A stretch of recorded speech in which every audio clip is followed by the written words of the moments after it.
Good afternoon. No response, no good afternoon? Okay, there you go. All right. Happy New Year. So, Happy New Year.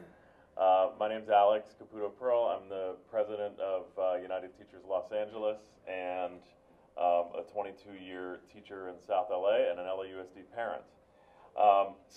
We just want to review quickly before we go to questions a couple of the things that happened over the last couple of weeks. There was an announcement over the holiday break that the district was hiring 400 substitutes to supposedly work during a strike. We're following up on that. We believe it's illegal to hire folks in the way that they're doing that to break a potential strike, and frankly, it shows the kind of disrespect that Austin Beutner has for labor unions and workers. The other part of that 400 number in terms of substitutes is that there are 600,000 students, and hiring 400 substitutes is not going to do a lot to actually spread around and be at schools. So we're not certain what the motive is behind that. There's a second thing that happened on January 2nd, on Wednesday, just putting this together for people a little bit. There were 5 different communications that the district put out on Wednesday, January 2nd. There was a letter that went to the homes of our members, to educators across the city, from Austin Beutner. Second, there was a letter that was emailed to parents of LAUSD students. Third, there was a press statement that LAUSD put out. Fourth, there was an email from December 28th that the district confirmed was what they called an offer, a contract offer. They confirmed that on the same day, Wednesday. And finally, Austin Beutner was on KPCC on the radio. So 5 different vehicles of communicating with the public and with people, with stakeholders. And it was very distressing what happened, because within each of those 5 modes of communication, they were inconsistent with each other. Some said that the district was offering one thing, others said that the district was offering another. This is not the way that you do bargaining. This is not the way you try to reach an agreement. But frankly, it is consistent with some of the bad practices that the district has had in breaking trust during this bargaining process, which Austin Beutner has done through some of his actions, not responding to consistent public records requests for financial information of the district. Bargaining in the media, actually talking to the media before talking to our bargaining team. This is a form of disrespect to our members, to people who work in classrooms, and to the entire system of public education. So that happened on Wednesday. One of the things that has been consistently happening over the last few weeks is we've seen an outpouring of support from parents, community organizations in LA, as well as statewide and nationally, over this struggle. We've got parents opening their homes. If we do have to strike, if we're not able to reach an agreement next week, parents offering to open their homes to allow striking educators to use the restroom. Parents who are connected to businesses offering parking lots of those businesses for educators to park there so that they can picket in front of the school. All sorts of support on social media. So there has been a real outpouring that has been very impressive, and we've been meeting with our members. Today we met with members. This weekend we're meeting with members. We have a large parent meeting this weekend as well. So there really is, we have struck a chord, we've struck a nerve around the need to expand opportunities within public education for counselors, nurses, class size, all the issues that are at the center of this. two other things. Yesterday, the district filed in court saying that special education educators would not be able to strike. This is another fear tactic, frankly, and it's a Hail Mary if any of you are football fans, legally. This is, we do not believe this is actually going to pass muster with the court, and it's actually quite ironic that Austin Beutner and the district are expressing concern about special education students right now, in this moment, and yet for 20 months at the bargaining table have not responded to our proposals to actually address the needs of special education students, have not responded adequately to lowering class size in special education, bringing more support to special education students. So we find that ironic, and that is going to be that is not going to pass muster within the court. All of this said, we are obviously disappointed and frustrated with some of the practices of the district. All of that said, we are looking forward to Monday, as Arlene said. Our bargaining team, we have a broad bargaining team of classroom educators, of folks who provide health and human services. It's a team that has been trained very well in bargaining and the contract and broader educational issues. We look forward to having that conversation with the district on Monday and trying to reach an agreement. Was inevitable. Do you feel the same way, or are you optimistic that Monday will be productive? And if it's not, will you continue to negotiate up until the deadline? We are going into Monday trying to reach an agreement. So we certainly don't think that a strike is inevitable. And like I said, we're going into Monday hopefully. That said, we are ready to strike if we have to. The behavior of the district has been discouraging over 20 months. We have 98% of our members who voted to authorize a strike. We had over 50,000 people in the street for public education on December 15th. We have an upsurge of parents getting involved because they care about class size, counselors, nurses, school psychologists, librarians, stable schools. So no, I wouldn't say that we think it's inevitable. We're going to try to reach an agreement on Monday, but we are definitely prepared for a strike if we have to. I'm sorry, where and when on Monday? Are you going to make that public? We had put something out to the district yesterday. I believe they recently got back to us with a time and a place, but I've been in meetings. I don't have all the details on that. Will it be publicized, or is it going to be a secret location, or what? I don't think there's any reason to make it a secret location, but I just haven't been able to look at my emails yet. The other question I have, the rumor about the 400 teachers being hired. Yeah. There's also speculation that they were going to be paid as much as $400 to $500 a day. The district today flat out denied that, said the most that we make is about $257. Do you believe that? We have difficulty believing pretty much anything that Austin Beutner says these days. It would certainly be illegal to, part of the illegality, not the only component of the illegality, but part of the illegality of hiring 400 people would be paying them extra. So they may be trying to cover themselves. But no, we don't take at face value right now what Austin Beutner is saying. If they wanted to, do you think they could go to court and get a court injunction against the strike? Could they do that? Hey, Dave, can I maybe get a question in? Thank you. Just hang on. If you could just finish answering. What was the other part of the question? It was about like whether you If would plan there's to negotiate Yeah. up until the start If you don't reach an agreement on Monday, will Yeah. you continue to negotiate up until the deadline? We're going to do everything we can to try to avert a strike, but it depends on what Monday looks like. I mean, frankly, if Monday looks like the last 20 months, then we're not going to subject our bargaining team to just sitting in a room and being disrespected. But speaking generally to your question, yes, we're going to try to negotiate and avert a strike. If I may, it's happened in the past where cities, counties, districts, they go to court and they get an injunction preventing a strike. Is there grounds to do that here, and are you expecting that to happen? Well, we know the district is pursuing that. No, there's not grounds for that. I mean, we've been through a very laborious 20 months. We've followed all of the rules. We've attempted to put proposals across the table and bargain in good faith. So an injunction really does not have legs here.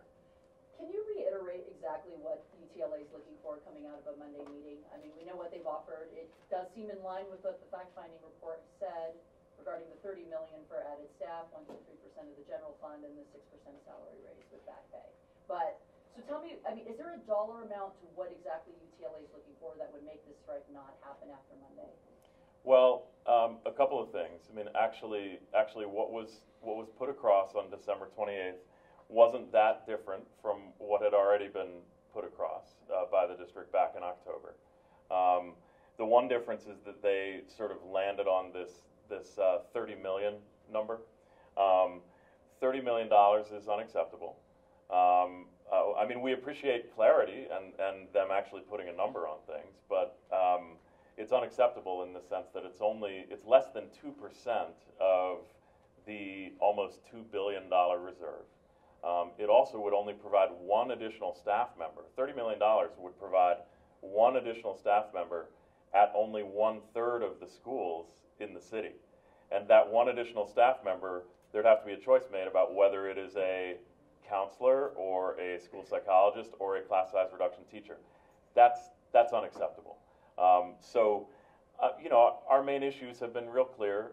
Obviously, salary, without having to have new hires have a harder time getting health care. That's particularly important in a time of a teacher shortage.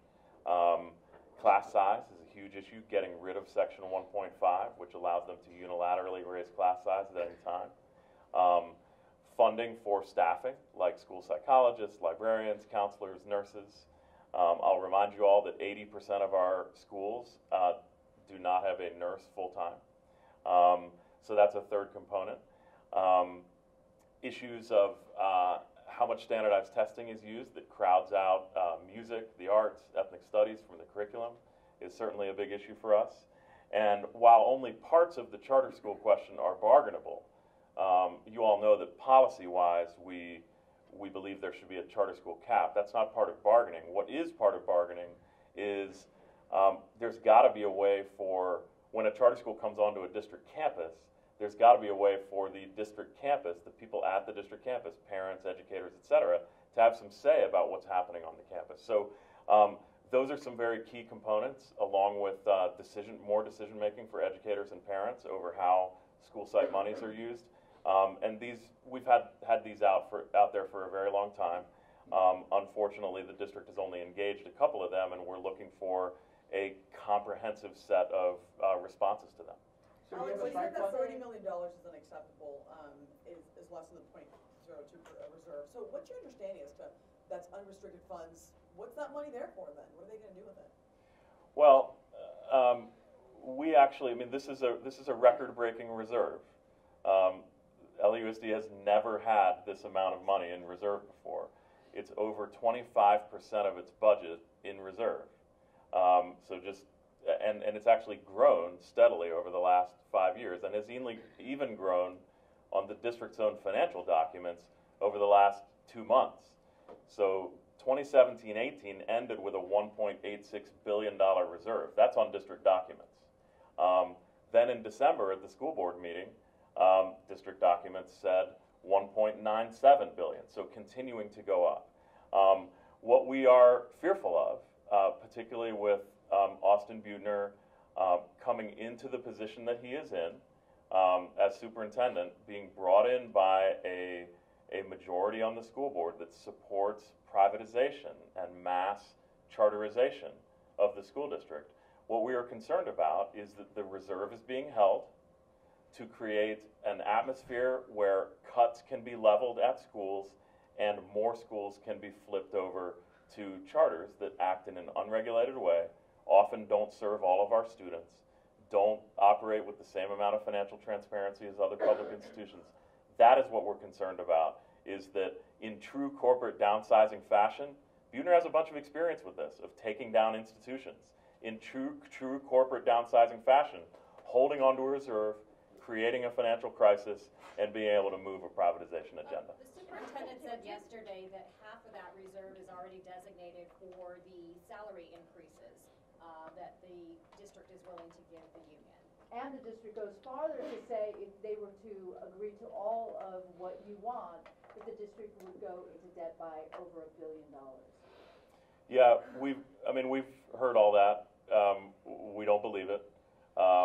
If you look at, there's been a lot of fuzzy math that's been done on the district side for a long time.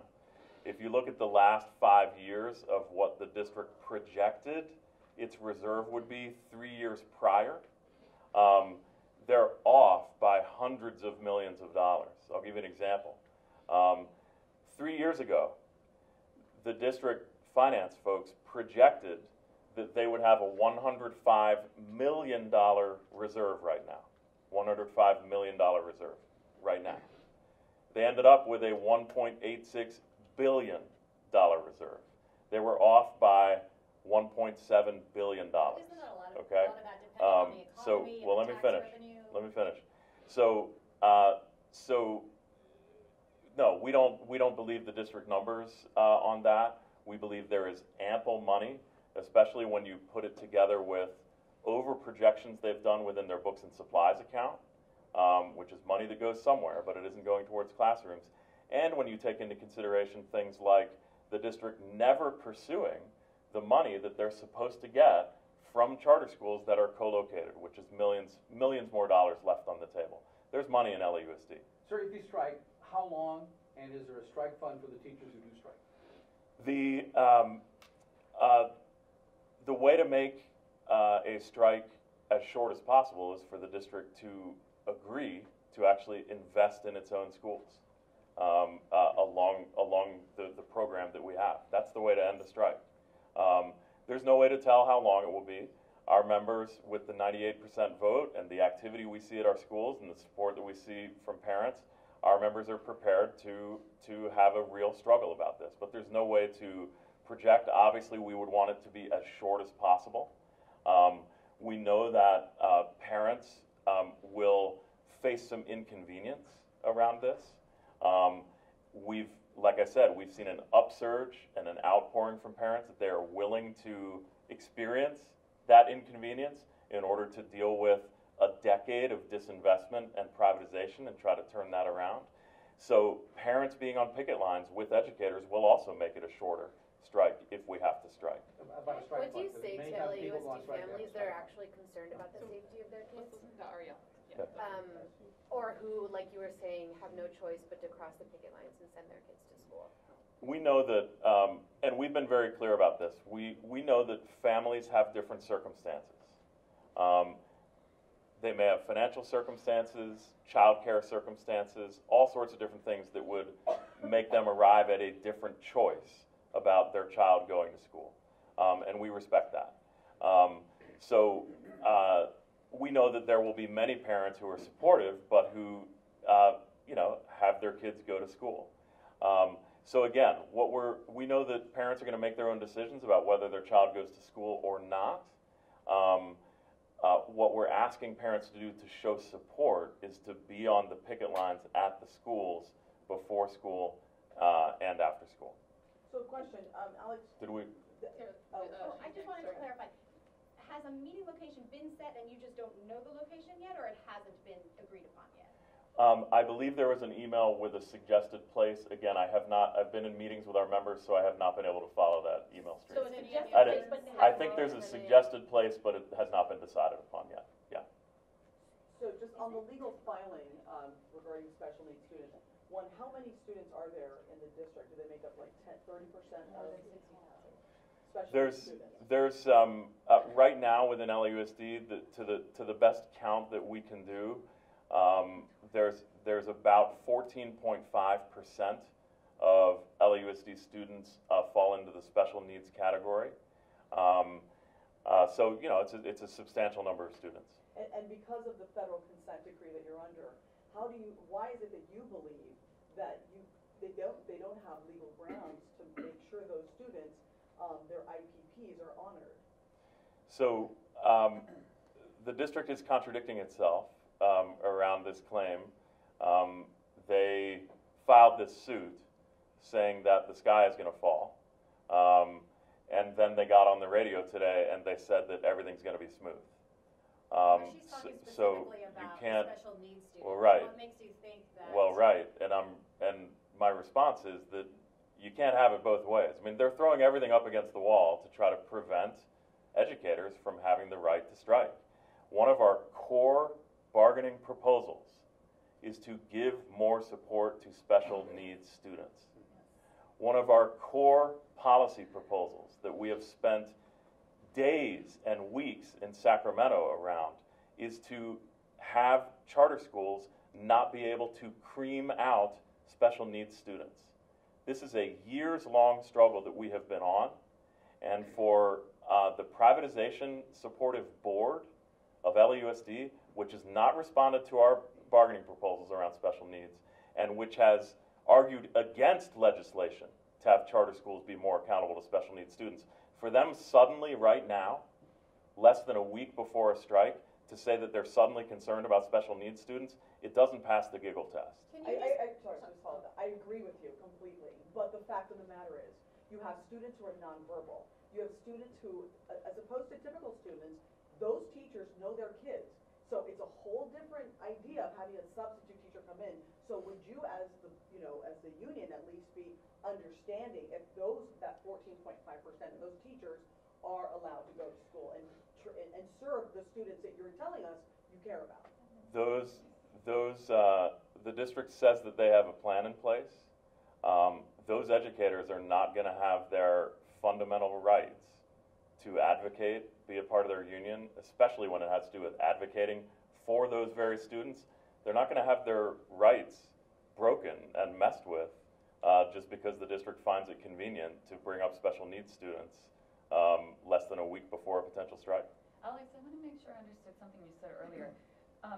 So you believe the district is misrepresenting the numbers so they can justify budget cuts to worsen conditions at schools and then create more charters? It's right out of the privatizer's playbook. If you look up some of the organizations that are funded by Eli Broad, look up some of the organizations that are funded by John Arnold of Enron fame, look up some of the organizations that are funded by Reed Hastings. It is explicitly in writing that they don't want democratically elected school boards. They want to be able to move to a so-called portfolio model where unaccountable private entities are treating schools like an investment portfolio, shutting them down when they want to shut them down, flipping them when they want to flip them. So yes, that's exactly what we're saying. And it's not just us saying, it's written in their policy documents. We'll take one more question. I just wonder, do you have anything to say to your students? I mean, it seems to me that there are kids who are going to hopefully be getting ready to college preparation, kids who are moving on to new and better things, and some might say your intransience between the two of you is messing with the kids, and I just wonder what your response to that is. The district can allay the fears of those students very quickly. The district can allay the fears of those students very quickly by agreeing to proposals that actually invest in those kids' schools. What we've seen is actually the opposite. We've seen lots of students getting involved and saying that they support their teachers, and they're the ones who have experienced class sizes of 45, 47, 49 students over the last year. So we have not been hearing an outpouring of students saying, why are you inconveniencing us? We've seen an outpouring of students saying, right on, help us fight for class sizes where I can actually have a seat. We actually had a situation where in an AP English class, a teacher didn't have a seat for half of the periods she taught during the day because she gave her desk as a seat for a student in a class that had 48 students. These are the kind of conditions in our schools, and to hold on to a reserve that can be used to deal with class size under those conditions is not something that can be defended. So we are looking forward to Monday. We hope that Monday brings some movement, and we'll talk to you all after that.